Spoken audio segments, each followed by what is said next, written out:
여러분, 교회는 이 세상이 이해하지 못할 특이한 공동체입니다. 교육부서 사역을 하면서 이 가장 힘든 시기가 10월 말쯤, 연말이 되어지는 그 10월 말쯤에 사실 가장 힘든 시기가 닥쳐오게 됩니다. 그때가 되면 이 교사들 사이에서 이제 언제 그만둘 수 있을 것인가에 대한 눈치 게임을 하기 시작하고, 근데 그게 또 눈에 잘 보입니다. 그러면 교육자는 어떻게 해서든지 출혈을 최소화하고 또 부족한 인원을 어떻게 충원해야 될 것인지를 고민하는 시기가 오게 되는 것이죠. 특히 중고등부 교사 모집이 너무나도 힘이 듭니다.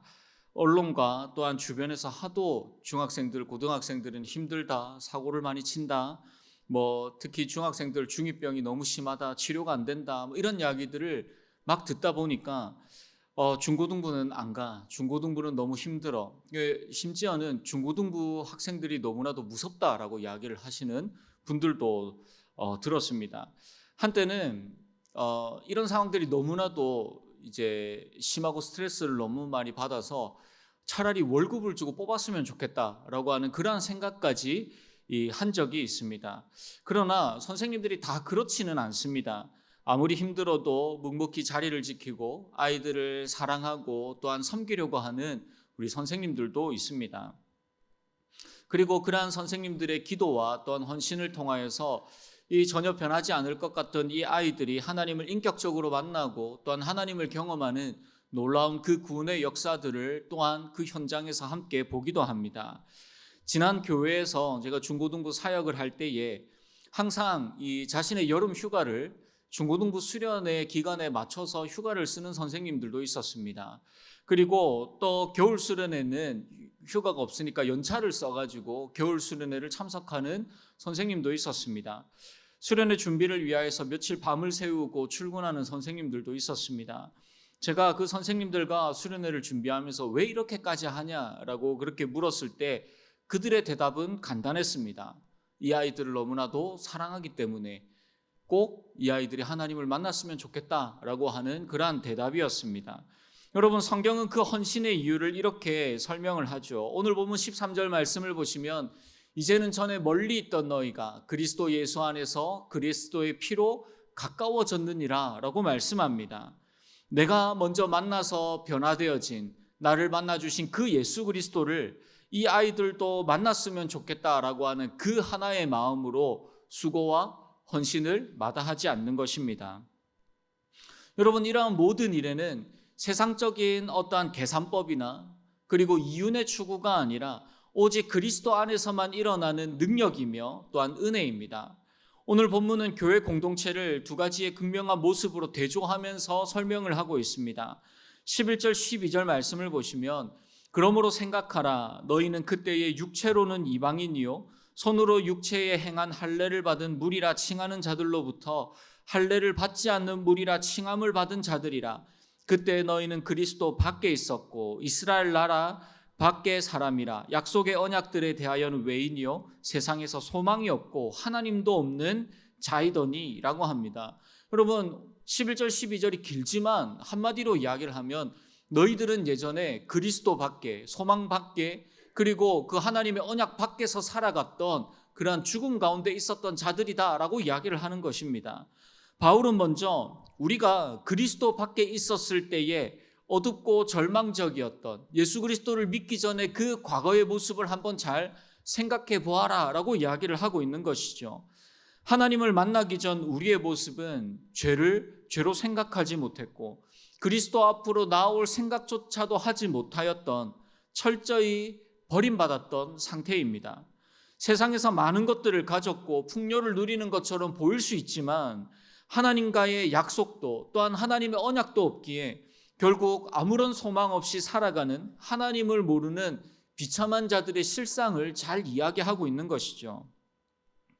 이 말씀이 우리에게 주는 중요한 교훈이 있습니다. 그것은 하나님의 나라, 하나님의 언약, 소망, 구원, 이 모든 것들에는 중립지대가 존재하지 않는다는 것입니다. 하나님과 함께 동행하는 삶인가, 아니면 하나님과 전혀 상관없는 삶을 살아가고 있는가, 오직 이 두 가지만 있을 뿐입니다. 구약시대 이스라엘을 생각해 보면 이해가 훨씬 쉽습니다. 그들은 자신들이 하나님을 알고 하나님을 섬기는 백성이라고 자부하였지만 하나님께서 그들에게 내려주신 말씀은 너무나도 충격적입니다. 너희는 우상 숭배자다. 너희는 나를 떠나서 살아가는 나와 상관없는 자들이다. 그들은 하나님도 믿었고 동시에 세상에 풍요를 주는 바알도 믿으면서 그 두 가지를 한꺼번에 잡으려고 했고 쫓아갔던 자들입니다. 하지만 성경은 분명하게 우리에게 신앙과 그리고 이 세상의 양다리를 걸치는 삶은 우리 가운데 존재할 수가 없다라고 우리에게 분명히 말씀하고 있습니다. 그래서 13절 말씀을 다시 보시면 이제는 전에 멀리 있던 너희가 그리스도 예수 안에서 그리스도의 피로 가까워졌느니라 라고 말씀하고 있습니다. 우리의 원래의 모습은 이전에는 저 멀리 예수 그리스도와 완전히 동떨어져 있던 예수님과 반대편에 서 있었다면 지금은 우리가 예수 그리스도의 피로 예수 그리스도 안에서 주님과 영원토록 동행하는 자가 되었다라고 우리에게 말씀하고 있습니다. 여러분, 그렇기 때문에 우리를 부르신 저와 여러분들은 예수 그리스도의 구원을 누리는 모든 성도 그 자체를 교회라고 부르고 있다는 것입니다. 교회는 건물이 아닙니다. 교회는 하나님의 피로 예수 그리스도의 피로 구원받은 저와 여러분들이 교회다라고 이야기를 하고 있습니다. 하나님은 우리 각 사람을 구원하셨고 구원하신 저와 여러분들을 이 자리에 이 땅 가운데 교회로 부르셨다는 것입니다. 따라서 우리 한 사람 한 사람이 바로 그리스도의 몸된 교회임을 잊지 않아야 합니다. 하나님께서는 우리를 사상교회라는 이 믿음의 터 위에 모이게 하셨고 하나님을 예배하며 주와 함께 거룩한 삶을 살아가는 거룩한 교회 공동체로 우리를 이 자리에 불러 모으셨습니다. 그리고 주님은 이 놀라운 영적 특권을 우리가 온전히 누릴 수 있도록 하나님과 하나됨을 방해하는 모든 벽들을 다 허물어 버리신 분이십니다. 14절 말씀을 보시면 이렇게 말씀하고 있습니다. 그는 우리의 화평이신지라 둘로 하나를 만드사 원수된 것 곧 중간에 막힌 담을 자기 육체로 허시고. 하나님과 우리 사이를 가로막고 있었던 이 막힌 담이 무엇입니까? 바로 죄입니다. 죄가 우리의 눈과 우리의 귀를 가려서 하나님을 바라보지 못하고 하나님을 붙잡지 못하고 하나님과 관계하지 못하게 하고 말씀을 듣지 못하게 우리의 눈과 귀를 다 막아버리는 것입니다. 그래서 우리가 이것을 해결할 수 없으니까 예수님께서 이 땅에 직접 오셔서 자신의 생명을 아낌없이 내어주심으로 인하여서 우리와 하나님과의 사이에 있던 그 막힌 담을 예수의 그 피로 그 예수 그리스도의 십자가의 능력으로 다 헐어버리신 것입니다. 그래서 마태복음 27장 50절 51절 말씀을 보시면 예수님께서 죽으셨을 때에 십자가에서 죽으셨을 때에 이렇게 말씀하고 있습니다. 예수께서 다시 크게 소리 지르시고 영원히 떠나시니라. 이에 성소 휘장이 위로부터 아래까지 찢어져 둘이 되고 땅이 진동하며 바위가 터지고. 우리는 이 예수 그리스도로 인하여서 예수 그리스도의 그 생명으로 인하여서 언제든지 하나님 앞으로 담대히 나아갈 수 있는 그 은혜를 얻은 자라는 것입니다. 그래서 오늘 본문 15절 말씀을 보시면 이 15절을 새 한글 번역본으로 제가 읽어드리겠습니다. 그분이 여러 조항으로 된 계명들의 율법을 없애버리셨습니다. 그것은 그 둘로 자신 안에서 하나된 새 삶으로 창조하셔서 평화를 만들어내시기 위해서였습니다. 여러분, 여기에서 이 새 사람, 하나된 새 삶이 무엇입니까? 바로 교회입니다. 그리스도의 구원 사역을 통하여서 새 인류의 일원이 되는 영적인 특권을 이 교회라는 공동체를 통하여서 하나님께서 예수 그리스도를 통하여서 우리를 부르시고 누리게 하신다는 것입니다. 그런데 여러분, 이게 끝이 아닙니다. 하나님은 교회를 세우시고 우리를 교회 공동체로 모이게 하시면서 우리에게 사명을 주셨는데 이 사명은 원래 하나님께서 그리스도를 통하여서 우리에게 먼저 행하신 일입니다. 17절 말씀을 보시면 이 사명이 무엇인지를 우리에게 말씀하고 있습니다. 또 오셔서 먼 데 있는 너희에게 평안을 정하시고 또 가까운 데 있는 자들에게 평안을 전하셨다. 예수 그리스도께서는 십자가를 통하여서 우리에게 그리스도 안에 누리는 참된 평안을 선물로 허락하여 주셨습니다. 그리고 이제 우리에게 하나님과의 화해를 넘어서 이방인과 유대인, 그리스도인과 비그리스도인 사이에 평안을 전달하는 이 사명을 우리에게, 교회에게 허락하여 주셨다는 것입니다. 그래서 18절과 19절 말씀에서 이 평안 안에서, 예수 그리스도 안에서 함께하는 교회를 향해서 이렇게 이야기를 합니다. 이는 그로 말미암아 우리 둘이 한 성령 안에서 아버지께 나아감을 얻게 하려 하심이라. 그러므로 이제부터 너희는 외인도 아니요 나그네도 아니요 오직 성도들과 동일한 시민이요 하나님의 권속이라.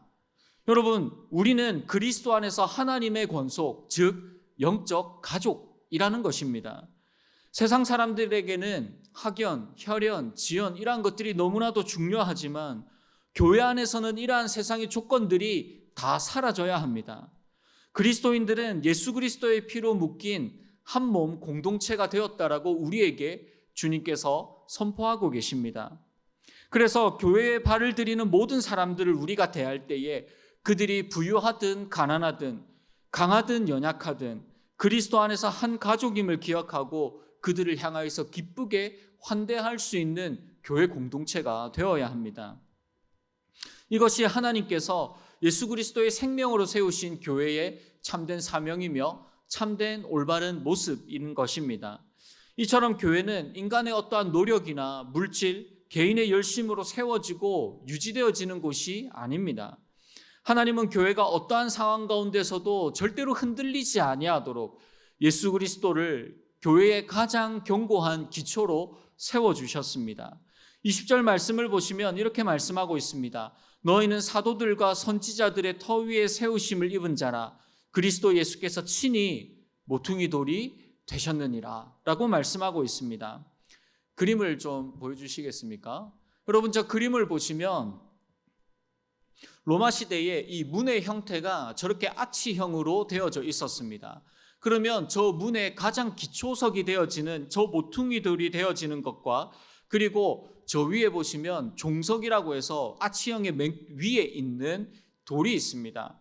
이렇게 문은 모퉁이 돌과 종석을 기초와 중심으로 인하여서 저렇게 아치형으로 문을 만들어 놓았습니다. 여러분, 교회가 무너지지 아니하도록 주님이 저 가장 기초의 모퉁이 돌이 우리에게 되어주셨다라는 것입니다. 그리고 우리는 그 위에 그 예수 그리스도, 모퉁이 돌이 되어주신 그 예수 그리스도 위에 종석으로 그리스도인들이 모여서 한 공동체를 이루어 세워진 곳이 바로 교회라는 곳입니다. 21절과 22절 말씀입니다. 우리 말씀 함께 읽겠습니다. 그의 안에서 건물마다 서로 연결하여 주 안에서 성전이 되어가고 너희도 성령 안에서 하나님이 거하실 초소가 되기 위하여 그리스도 예수 안에서 함께 지어져 가느니라. 아멘. 그러므로 교회는 완성형이 아니라 늘 현재 진행형입니다. 우리는 함께 지어져 가는 중이며 우리는 이 거룩한 지어짐을 위하여서 우리 모두가 함께 마음을 모아서 그 자리에 서 있어야 합니다. 물론 여러분, 과정이 결코 쉽지만은 않습니다. 왜냐하면 저마다 살아온 환경과 방법과 생각이, 삶의 방식들이 너무나도 다른 사람들이 교회 안에 모여져 있기 때문입니다. 저희가 이번 주 월요일 날 결혼 13주년이었습니다. 그런데 그날 이제 좀 생각을 해보니까 저도 결혼을 하고 난 뒤에 저희 아내랑 그렇게 많이 싸웠었습니다. 엄청나게 많이 싸웠죠. 왜냐하면 30년을 넘게 서로 다른 환경에서 또 서로 다른 생각과 가치관을 가지고 사고를 가지고 살아가다가 이제 결혼을 해서 한 집에 딱 만났습니다. 근데 맞을 수가 없죠. 모든 것이 다 맞을 수가 없고 다 맞출 수도 없었습니다. 때로는 싸우고 그리고 그 이후에 이야기도 하고 화해도 하고 노력도 하고 양보도 하면서 지금도 계속해서 맞추어 나가고 있는 중이고 여러분들도 마찬가지이시겠죠. 네, 그렇게 하셔야 됩니다. 계속 싸우지만 마시고 네, 이렇게 이러한 노력들을 통하여서 가정이 조금씩 바르게 세워져 가는 것입니다. 여러분, 그런데 교회도 똑같습니다. 나는 이게 좋은데 다른 사람은 그게 싫을 수도 있습니다. 나는 공동체를 위하여서 포기할 마음이 있는데 다른 사람들은 포기하지 못하고 그것을 끝까지 붙들고 놓지 못할 때도 있습니다. 그렇게 전혀 다른 사람들이 만나서 한 마음을 이루는 것은 인간적으로 너무나도 어려운 일입니다. 그럼에도 주님은 우리를 개개인으로 교회로 불러주셨고 또한 각자가 활동하는 것이 아니라 이 공동체로 모이게 하셔서 교회라는 공동체를 이루게 하심으로 함께 연합하게 하셨다는 것입니다. 우리는 이곳에서 비록 부족하지만 그리스도의 모범을 따라서 겸손을 배우고 격려를 배우며 기꺼이 공동체를 위하여서 양보하고 인정하는 방법들을 배우고 훈련해야 합니다. 서로의 다름을 있는 그대로 인정해야 하며 나 개인보다는 공동체의 하나됨과 하나님께서 보시기에 아름다운 교회로 세워나가기 위하여서 우리는 눈물로 공동체를 위하여 교회를 위하여서 기도하는 자가 되어야 합니다. 세상의 가치관과 계산법으로는 절대로 이해할 수 없는 하나님께서 세우신 우리 사상교회는 오직 예수 그리스도의 보혈로 맺어진 거룩하고 특별한 사랑의 영적 가족 공동체입니다. 때로는 서로의 부족함과 연약함이 보여서 실망할 때도 있을 것입니다. 하지만 성령께서 이미 우리를 하나 되게 하여 주셨음을 신뢰하며 우리는 누구보다도 교회를 사랑하고 동역자들을 사랑으로 아름답게 세우는 하나님의 믿음의 공동체가 되어야 합니다. 하나님께서 기뻐하시는 아름다운 공동체, 하나님 안에서 서로 지어져서 하나님이 거하실 초소가 되기 위하여서 함께 힘써 기도하시기를 바랍니다. 우리의 모두의 섬김과 겸손을 통하여서 하나님께서 우리에게 허락하여 주신 이 평안의 사명을 기쁨으로 감당하는 하나님께서 사랑하는 복된 교회가 되기를, 또한 저와 여러분들의 그 삶이 되어지기를 주님의 이름으로 소원합니다. 말씀을 정리하겠습니다. 여러분들은 어떠한 교회를 꿈꾸고 계십니까? 교회는 하나님 안에서 예수 그리스도의 생명 위에 세워진 아름다운 공동체임을 잊지 않으셨으면 좋겠습니다. 우리 교회는 많은 변화를 고민하고 있고 또한 그것들을 원하고 있는 시기입니다. 물론 모든 사람의 기대와 모든 사람의 필요들을 100%다 맞추어서 완성해 나갈 수는 없을 것입니다. 그렇다고 해서 누군가의 계획만이 정답이고 다른 사람들의 생각은 틀렸다라고 이야기할 수도 없습니다. 지금 우리에게 가장 중요한 것은 결국 우리에게 허락하여 주신 이 공동체를 위하여서 간절히 눈물로 기도하는 것입니다. 기도하는 우리 자신의 중심이 먼저 하나님이 기뻐하시는 참된 교회가 되어질 수 있도록 헌신하며 함께 세워갈 마음을 성령 하나님께 간구해야 할 때입니다. 그러므로 때로는 우리가 처한 공동체의 상황이 내 마음의 상태가 또한 메마른 강야와 같을지라도 우리는 낙심하지 아니하며 끝까지 기도하며 하나님이 주시는 그 소망을 품고 살아가는 우리가 되어야 할 것입니다. 무엇보다도 예배의 자리를 지키며 내게 맡겨진 책임과 사명에 충성함으로 우리에게 허락하여 주신 그 큰 사랑을 하나님 앞에 삶으로 증명해 보이는 자가 되어지기를 소원합니다. 여러분, 좋은 공동체는 이미 만들어진 곳이 아니라 좋은 공동체를 만들기 위하여서 우리 모두가 함께 애를 쓰며 또한 기도하고 헌신하는 것임을 기억하시기 바랍니다.